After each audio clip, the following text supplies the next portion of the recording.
ஒருவேளை இந்த சத்தத்தை கேட்கிற யாரோ ஒருத்தர், நான் நினைச்சது இப்படி ஒரு வாழ்க்கை, உங்க மனசுல நிறைய கற்பனைகள் இருக்கலாம்.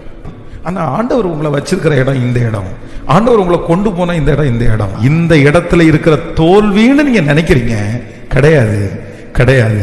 ஆண்டவர் இந்த இடத்துல உங்களை எப்படிதான் வச்சிருக்கிறார் அப்படின்னா, நன்றாய் கர்த்தர் வைத்திருந்திருக்கிறார்.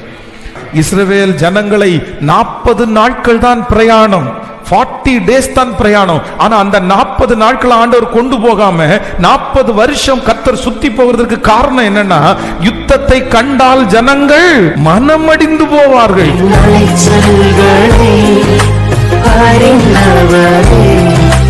கண்ணீரையும்